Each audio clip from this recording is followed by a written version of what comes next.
Thank you very much. Good afternoon once again. I'm trying to put the presentation in the full screen mode. Can't see it yet in full screen. I try once more. No, okay. So without much ado, let me start a quick overview, a quick tour in 25 minutes on low fertility trends in European countries, some of the policy responses and consequences.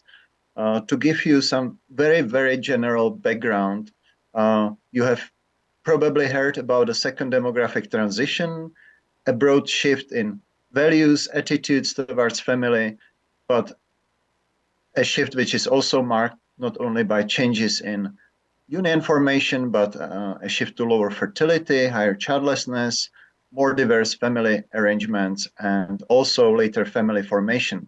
And this has been taken place in Europe since the late 1960s, 1970s, with different timing across different parts of Europe. And this has been shaping very strongly or interrelated very strongly with fertility trends, which I will present in a few minutes. More recently, after the Great Recession around 2008, 2011, there have been renewed fertility declines in many parts of Europe, and there have been a number of discussions on the causes and possible new factors in these fertility declines, which I will also touch in my presentation. And of course, this is related to debates and discussions on policies addressing low fertility or policies supporting families, also their effectiveness. In some countries in Europe, there has been a shift towards more openly pronatalist policy interventions without much success, as I will also discuss very briefly. In other countries in Europe, governments continue with policies supporting families, gender equality, supporting children growing up in good, positive family environments without necessarily having pronatalist incentives in mind. This is in a nutshell the agenda of my talk for the next 25 minutes. I will not read these topics. I will jump right into a very broad, big picture of European fertility trends in the last decades. These are trends in period total fertility rates across different parts of Europe, also in comparison with the United States. And you can see that until recently, especially in the period around 2000 to 2010, 2015, Europe has been essentially divided into two broad parts, one having somewhat higher fertility rates, these were western parts of Europe, and the Nordic countries with their famous family-friendly policies, still a little bit lower fertility rates than in the United States on the top, but eventually converging to the US level. And this has been changing a little bit in the last 10, 15 years when these higher fertility regions in Europe experienced continuous fertility declines since the Great Recession and after the Great Recession, right until the start of the COVID pandemic. In other parts of Europe, actually, there has been some fertility recovery, some increases in fertility rates, leading to a general convergence, with a big exception of Southern European countries, which now clearly form the lowest fertility region in Europe. So that's Italy, Spain, Portugal, and Greece. Have fertility rates around 1.2 at present, which is very low in European comparison, still relatively high compared to South Korea.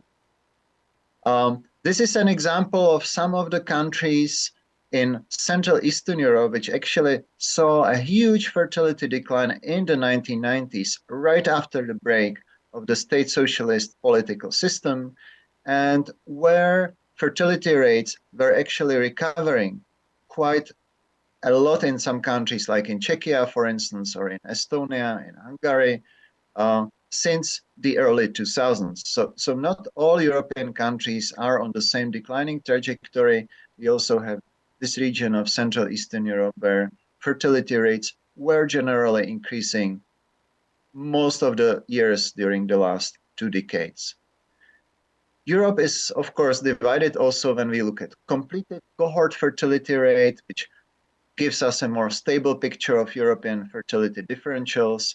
There, Western European countries and the Nordic countries clearly form the higher fertility cluster in Europe, with also some higher fertility countries in the south, like for instance Kosovo. And these countries still have fertility rates close to replacement level for the women born in 1980. And from a cohort perspective, Southern European countries and Poland have the lowest fertility rate today, with Spanish women having fewer than 1.4 kids per woman, and relatively high childlessness rates as well, about 23-25%. When we contrast these fertility trends with fertility ideals and preferences, what strikes about European fertility preferences until recently, so this is a picture until about 10 years ago, is a huge stability in the share of respondents who are saying that their ideal family size is 2 kids. These are very flat lines, which didn't change in the space of about 3.5 decades since the late 1970s, with about 6 out of 10 Europeans saying that their ideal family size is 2 kids. And if we would look at fertility preferences, what people intend to have, we would have very similar picture, which might be changing a little bit in the last decade though. So what's happening in the last decade? I already commented on the regional convergence in general due to declining fertility trends in higher fertility countries. Here is a picture of total fertility rates trends between 2010 2020, and you can see the red and orange parts of Europe are those where fertility declines have been the sharpest. These are the Nordic countries, Western European countries, Spain, Italy, also Turkey, and some Eastern European countries, including Ukraine. The remarkable thing about these fertility trends of the last decade is that when you rank highly developed countries by their fertility rates in the year 2008, at the start of the Great Recession, and you look at the higher fertility countries, starting from New Zealand, ending up with the Netherlands, and you look at their fertility rates 12 years later, all of them experience substantial declines, without exception. France had a little bit slower decline. Norway and Finland had really sharp declines, but overall the picture is very, very clear. All countries which we believed were the higher fertility countries, often with very strong family policies like the Nordic countries, experience substantial declines in period fertility rates. Now, why is it the case? I don't have so much time to go into detail, but one factor clearly comes in mind is tempo effect. Women, and of course men as well, started postponing childbearing more sharply towards later ages once more. So couples are essentially shifting fertility rates to later and later ages. And because of that, period fertility rates have slumped. These tempo effects will not be reflected so clearly in cohort fertility rates, assuming that couples eventually partly recover this postponed fertility. And the period fertility indicators which are adjusting for this postponement of childbearing, so show us fertility trends which are trying to control for this trend, suggest that around half, sometimes more than a half of period fertility decline in the last decade has been due to fertility postponement, so timing shifts, people having kids at later and later ages, as is clearly shown in this picture for Finland, where you can see that the tempo and parity adjusted fertility rate declined much less than the conventional period total fertility rate. We also know that fertility rates declined in many countries across all social groups, as is illustrated here in period fertility rates by level of education in Norway. This has been going, fertility has been going down in parallel in all education groups, often across all parities. And from data on migrant fertility rates, we also know that higher fertility groups of migrants also experience substantial fertility declines in the past decade. So groups which used to have relatively higher fertility rates, such as low educated women, migrant women, experienced strong fertility declines.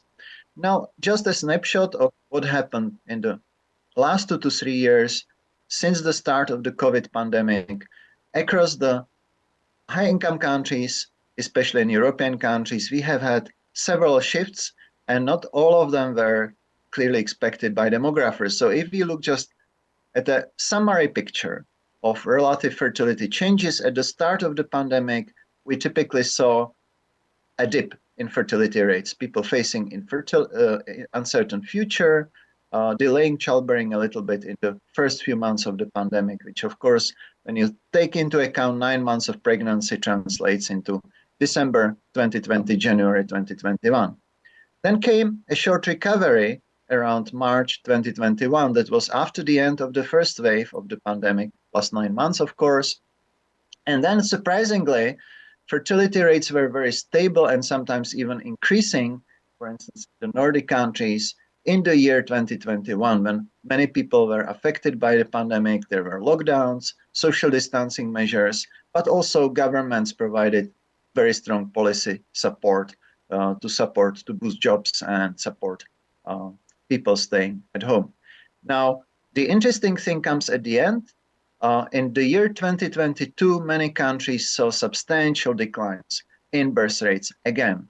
And when we take 9 months out of that, this is actually an interesting time when the economies opened, people returned back to jobs, more busy lives, but also economically, inflation gradually started picking up due to tensions and later on due to Russian invasion of Ukraine.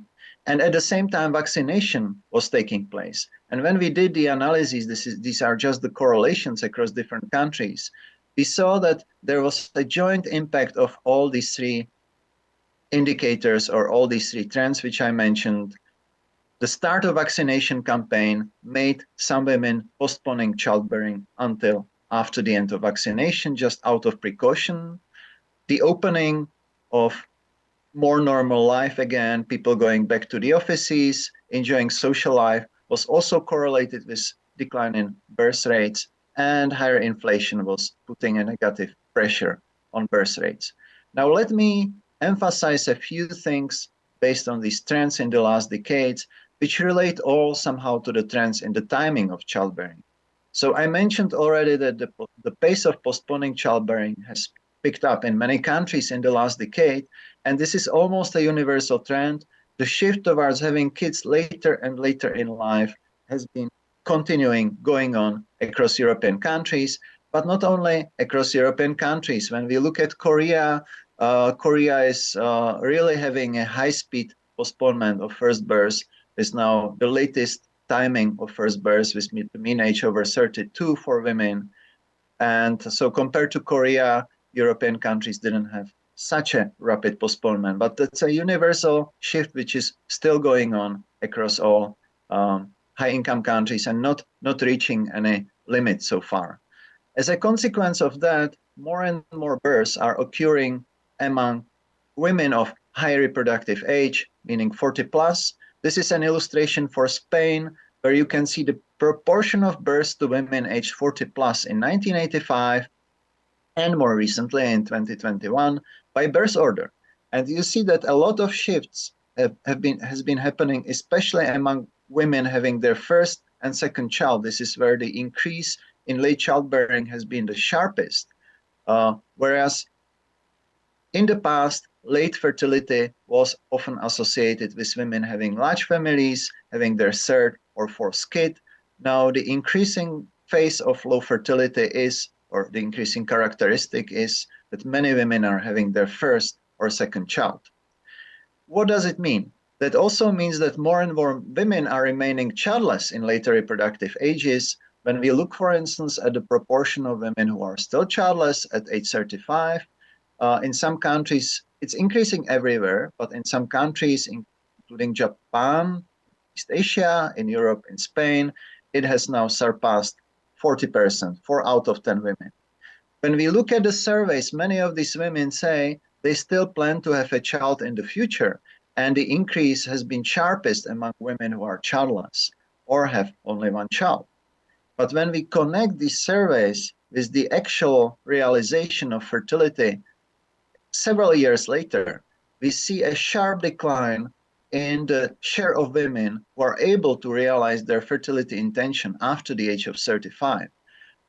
This is not so much the case for men, but this kind of diverging orange and blue line really suggests that for women, realizing their fertility plans has become quite difficult when they try to plan having kids after the age of 35 for obvious biological barriers and reasons.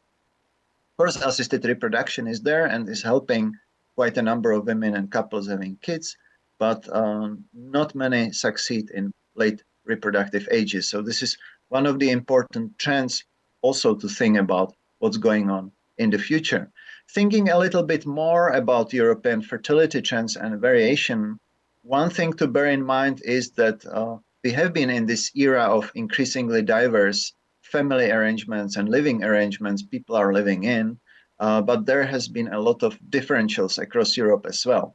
Overall, many couples in Europe today are not marrying and having kids outside of wedlock, as you can see in this picture, but you can see also countries sometimes diverging with some Eastern European countries like Russia experiencing declining numbers of births actually taking place outside of marriage.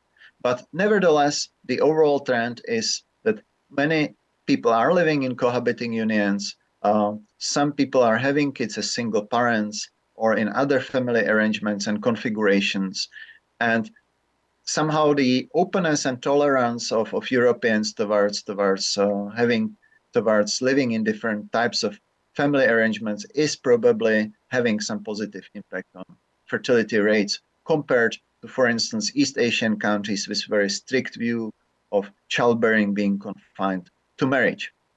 Now, when we look at social status differentials using education differentials or looking at education differentials in fertility rates, we have seen a lot of diverging trends across Europe, with higher fertility places in Europe often having some kind of convergence towards similar fertility rates across education groups, as you can see for Finland, or at least showing higher educated women having somewhat higher fertility rates than in other countries, as you can see on the example of France. Whereas the low fertility places in Europe, like Italy or Spain, have seen a continuous decline in fertility rates, either across all social status groups or especially among the highly educated women, as you can see for Italy and Spain, but as you can see also for many Central and Eastern European countries, such as Russia, Bulgaria, and Hungary. And again, thinking about the future and thinking about a higher and higher share of women achieving higher education, this will be, in my view, one of the defining trends of the future European fertility. If highly educated women cannot achieve their family aspirations and will have extremely low or very low fertility rates in the future, this will drag down fertility rates for the whole country, and this will put a negative pressure on fertility. We know from research that unstable economic conditions and economic crises continue putting a downward pressure on fertility rates. That was, for instance, clearly the case around the time of European Great Recession around 2010. So that has been a confirmation that some of the factors which have been discussed consistently in the literature are still affecting fertility. But we also have seen quite some research about the relative economic position of young adults deteriorating in many parts of Europe compared to the middle-aged people or older people. And this is arguably one of the factors which is also driving postponement of childbearing. Young people are not able often to reach a decent, to get a decent housing, to get mortgages, to buy flats or houses, and to establish themselves economically, to start a family. And this is just a speculation about anxieties about future, including climate change, possibly may be having some impact on younger people being more reluctant to have children. Now, what about policies? Of course, I don't have much time to speak about this topic, but just to mention that there has been a strong increase in the interest in family policies across European countries. And different parts of Europe have been trying out, experimenting with different policy measures, sometimes straightforward pronatalist policies. This slide gives you an overview of different types of policies which have been implemented in different parts of Europe, in different countries. This includes expansion of public childcare coverage for children below the age of 3, expansion of parental leave, often making it very flexible for the parents to use it. I will name the example of Estonia, promoting more flexible work conditions, not only in terms of people working part-times, but having more flexibility about their work schedules, promoting stronger involvement of fathers, and of course, expanding all kinds of family benefits for families with small children and tax incentives. When you look at the picture of family spending across different parts of Europe, divided into cash incentives, services, which is especially subsidizing public childcare, and tax breaks, you see these differentiated trends across Europe in terms of the amount of family spending for policies, but also in terms of the distribution of family spending over time. Overall, most countries have experienced increasing public spending for family policies, but when we look, for instance, at the expenditures for childcare services, still countries differ a lot. Some countries like Czechia or Slovakia are not investing much, or Poland. Some countries like Sweden are investing more than 2% of their GDP on supporting public childcare. Now, one important thing to keep in mind, often countries which are focusing largely on monetary benefits, providing financial benefits and incentives for families with kids, these benefits don't address the needs of highly educated women to combine jobs, to combine careers, and to have a good childcare.